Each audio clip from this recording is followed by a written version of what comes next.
అందరికీ నమస్కారం. నేను మీ గోపాల్ అయ్యంగార్. శ్రీమతే రామానుజాయ నమః.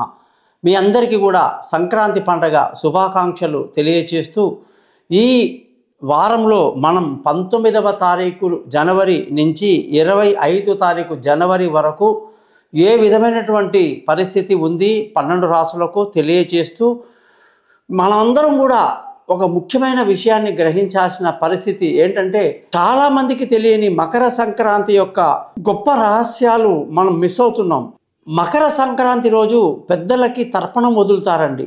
ఈ తర్పణం ఎందుకు వదలాలి అంటే, సూర్యుడు మకర రాశిలోకి వచ్చినప్పుడు మకరంలో సంక్రమణం జరిగింది, అంటే మకరంలో కలిస్తున్నాడు. కాబట్టి ఒక రైల్వే స్టేషన్లో ఇప్పుడు మనం మల్కాజ్గిరి, సికింద్రాబాద్, అప్సిగూడ ఎన్నో స్టేషన్ల పేర్లు చెప్తాం కదండి.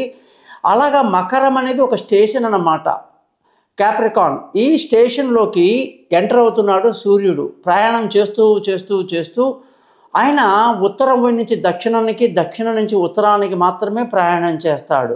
అలా చేయటం వల్ల దక్షిణాయనము, ఉత్తరాయణం అని రెండు ఏర్పడుతున్నాయి.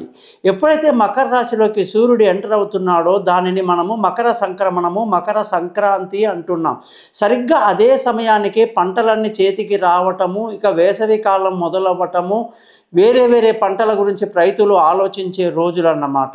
పంటలన్నీ చేతికి వచ్చిన తర్వాత ధాన్యాలన్నీ కూడా చక్కగా సర్దుకొని ఆ ధాన్యాలు వచ్చిన సంతోషంలో ప్రపంచంలో ఉన్న మొత్తం రైతుల సంఖ్య దాదాపు 90% మంది వ్యవసాయం చేసే వాళ్ళే ఉంటారు. వాళ్ళందరికీ కూడా పండగ కాబట్టి ప్రపంచానికి ఇది పండగ. భారతదేశము వ్యవసాయ దేశం కాబట్టి ఇక్కడ పల్లెటూర్లలో కొన్ని లక్షల పల్లెటూళ్ళు ఉంటాయన్నమాట. మరి అలాంటి పల్లెటూళ్ళల్లో పంటలు చేతికి రావటం, పండగ చేసుకోవటం, ఈ పిల్లా చెల్లెలతో ప్రతి రైతు కుటుంబంలో ఆనందం వెల్లివిరుస్తుంది. ఈ పండగ యొక్క గొప్పతనం ఏంటంటే, ఎప్పుడైతే సూర్యుడు మకర రాశిలోకి వస్తే ఆయన ఉత్తరం వైపు వెళ్తున్నాడు అనమాట. దీనిని ఉత్తరాయణము అంటారు.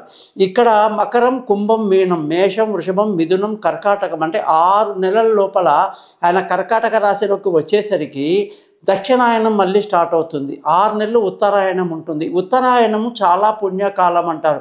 భగవద్గీతలో కృష్ణుడు సొంతంగా తన నోటితో అన్న మాట, ఉత్తరాయణ కాలములో మరణిస్తే చాలా చాలా మంచిది, వాళ్ళు సద్గతిని పొందుతారు అని చెప్పేసి చెప్పడం జరిగింది. ఈ విధంగా ఉత్తరాయణం యొక్క గొప్పతనం ఆల్రెడీ చెప్పడం జరిగింది.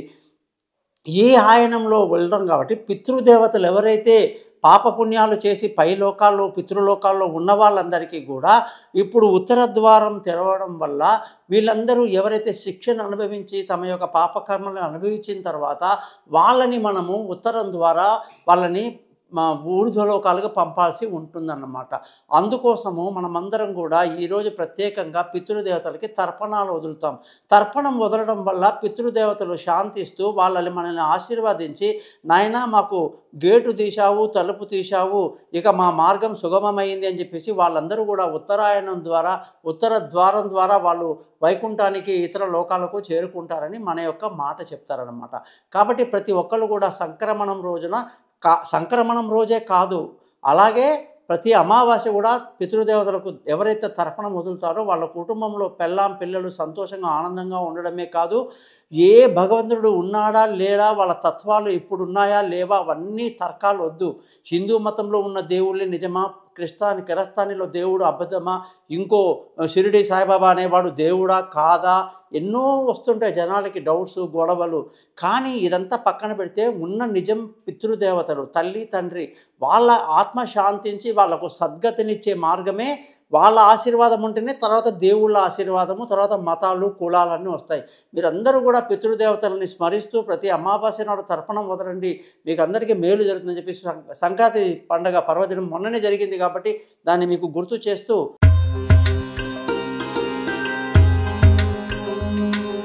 సింహరాశి వాళ్ళందరికీ వారఫలం ఎలా ఉందో చూద్దాం. ఈ సంవత్సరం మనకి మకర సంక్రమణం జరిగింది కదండి. మకర సంక్రమణం జరగడం వల్ల సూర్యుడు మకర రాశిలోకి రావటం వల్ల సింహరాశి వాళ్ళందరికీ ఆరోగ్యం పట్ల శ్రద్ధ వహించాల్సి ఉంటుంది. శత్రువుల మీద ఒక కన్నేసి ఉంచాల్సి ఉంటుంది. అలాగే ఆరోగ్యం పట్ల శ్రద్ధ వహించాలి. ఈ రాశి వాళ్ళందరికీ కూడా మకరంలో ఎప్పుడైతే వెళ్తాడో సూర్యుడు శత్రుక్షేత్రం అవుతుంది, శని ఇల్లు కాబట్టి. అందులో కూడా సింహరాశి వాళ్ళకి అంత అనుకూల అనుకూలత అనేది కనిపించటం లేదు. అందుకోసం రోజు ఆదిత్య హృదయము, సూర్యాష్టకము ఖచ్చితంగా చదవాలి. ఈ రాశి వాళ్ళందరికీ కూడా ఈ వారంలో సెల్ఫ్ కాన్ఫిడెన్స్ కొంచెం తగ్గుతుంది. అందుకే ఆ సెల్ఫ్ కాన్ఫిడెన్స్ తగ్గకూడదు అని చెప్పే నేను ఈ మంత్రం రోజు చదవమని చెప్తున్నా. సూర్య మంత్రం కూడా ఉంటుంది. రోజు 6 సార్లు చదువుకోవటం మంచిది. ధన ఆదాయం బాగుంది, కుటుంబ సంతోషం బాగుంది, పిల్లల చదువులు డెవలప్మెంట్ బాగున్నాయి. బంధువుల, స్నేహితుల సహాయ సహకారాలు పెద్దగా లభించినప్పటికీ మానసిక ధైర్యంతో ముందుకు వెళ్తారు. విలువైన వస్తువులు, భూములు, ఇల్లు, వాహనాలు కొనడానికి ఈ వారం అనుకూలంగా లేదు కాబట్టి జాగ్రత్తగా వహిస్తూ తల్లి ఆరోగ్యం పట్ల శ్రద్ధ వహించాలి. పిల్లల భవిష్యత్తు, వాళ్ళ చదువులు, వాళ్ళ గురించి చాలా పాజిటివ్ అయిన నిర్ణయాలు వస్తాయి. మీరు చేసే దూర ప్రయాణాలు, విదేశీ ప్రయాణాలు బాగా కలిసి వస్తాయి. తీసుకునే నిర్ణయాలు కరెక్ట్గా తీసుకుంటారు. ఆరోగ్యం పట్ల జాగ్రత్త వహించాలని ముందే చెప్పాను. భార్యాభర్తల మధ్య చక్కటి సయోధ్య కలిగి సంతోషంగా, ఆనందంగా గడుపుతారు. పెళ్ళి కాని వాళ్ళకు పెళ్ళి కుదురుతుంది. దూరంగా ఉన్న వాళ్ళు కలుసుకుంటారు.